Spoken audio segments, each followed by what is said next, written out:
Horror कहानियाँ थी। गूंज।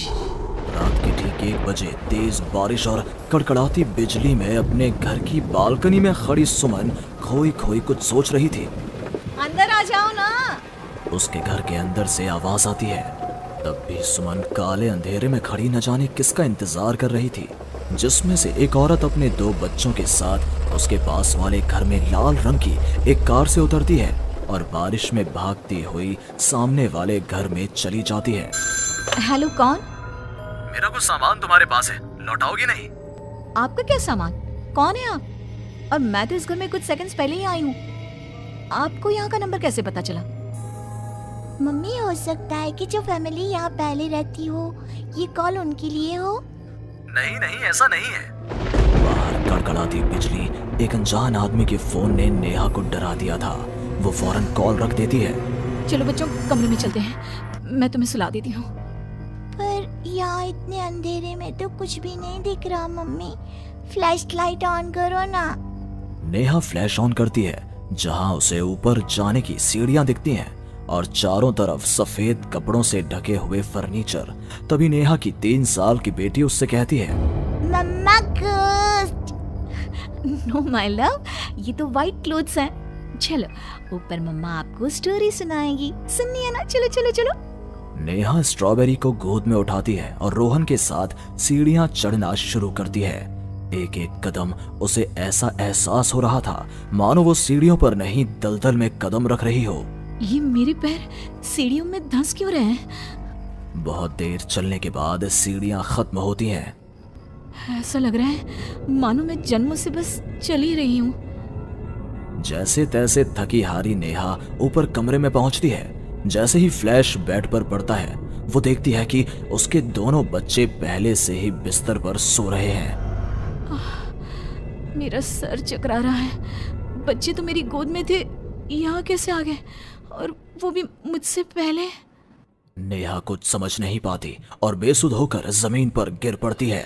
अगली सुबह उसकी आंखें सूरज की किरणें चेहरे पड़ने से खुलती हैं। नेहा बालकनी में जाती है, जहां उसे सुमन अपने बालकनी में खड़ी दिखती है। ऐसा लग रहा था मानो सुमन रात भर से वहीं खड़ी थी। सुमन नेहा को मुस्कुराकर देखती है। हेलो, मैं यहाँ कल ही शिफ्ट हुई हूँ। मेरे हस्बैंड का यहाँ ट्रांसफ़र हुआ है। आसपास कहीं घर ही नहीं मिला, तब 40 किलोमीटर दूर यहाँ ये घर मिला। आप यहाँ पर कब से हैं? पता नहीं, सालों हो गए, यहाँ कोई आया ही नहीं। पर अब तुम आई हो तो राहत सी लगी। आओ ना घर पर। हाँ हाँ, क्यों नहीं, मुझे भी कंपनी मिल जाएगी।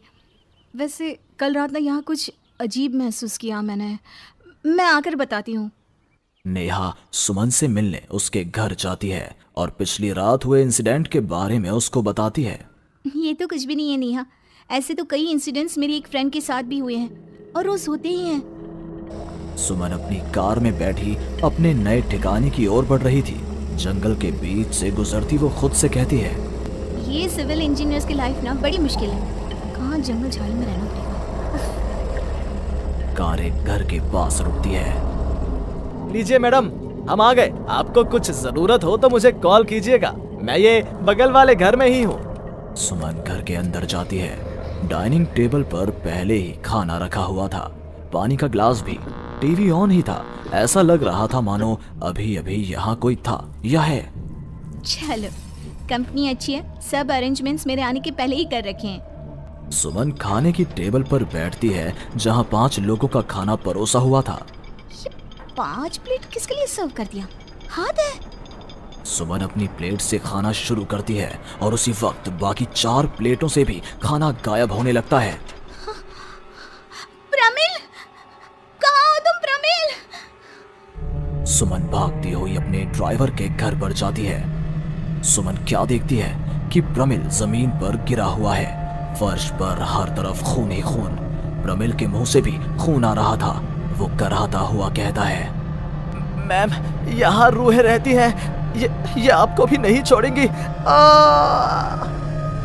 कहते कहते ही प्रमिल दम तोड़ देता है और सुबह के 11 बजे अचानक ही अंधेरा छा जाता है।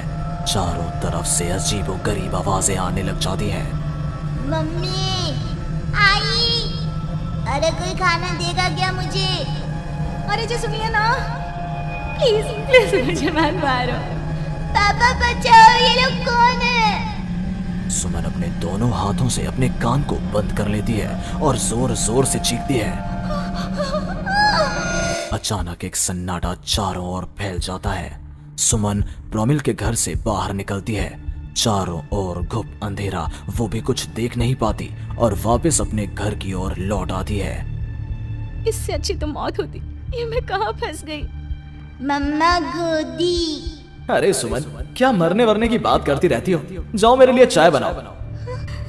ये कौन बोल रहा है? तभी अचानक से घर की लाइट्स ऑन हो जाती हैं। सुमन देखती है कि वो किचन में है। उसके ठीक बगल में एक औरत, जिसके बाल उसके चेहरे की ओर थे, गैस के फ्लेम में अपने दोनों हाथों को पका रही थी। तुम कौन हो? कौन हो तुम? और यहाँ क्या कर रही हो? इनको बहुत पसंद है मेरे हाथों का खाना, तो मैं भी चखवा दूं क्या? कर्कश आवाज में ये कहती हुई वो औरत झट से सुमन के हाथों को आग में डाल देती है। सुमन चीखती रहती है, पर वो औरत उसके हाथों को नहीं छोड़ती। तुम्हारे पेट में एक बच्चा है ना, सुन लिया मैंने।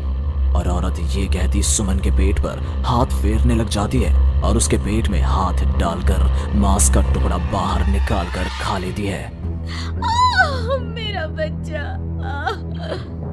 ये तो कुछ भी नहीं, उधर देखो।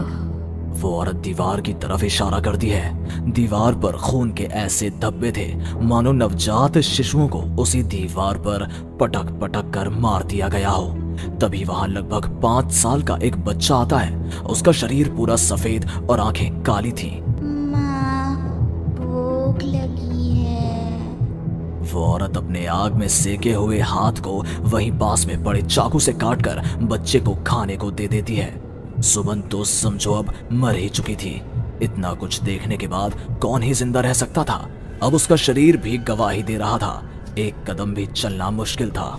वो दीवार को पकड़ पकड़ कर बाहर हॉल में आती है, जहां डाइनिंग टेबल पर 5 लोगों को बैठा देखती है। बिना सर का एक आदमी टेबल पर अपने बीवी और 3 बच्चों के साथ बैठा था। सभी सुमन की ओर देखते हैं। मम्मी, तुम मेरी मम्मी बनोगी। यहाँ हमारी जैसे बहुत से लोग रहते हैं, बहुत सारे। फिर उस लड़की का क्या हुआ? वो अब जिंदा है? हाँ, उन लोगों को एक जिंदा इंसान भी चाहिए था, जिसे वो रूहें रोज मारे। रोज पता नहीं कितनी ही रूहें हैं। आज भी 1-2 तो दिखी जाती हैं। वो लड़की तो बस निकलने का राह ढूंढ रही है, पर वो निकलेगी कैसे?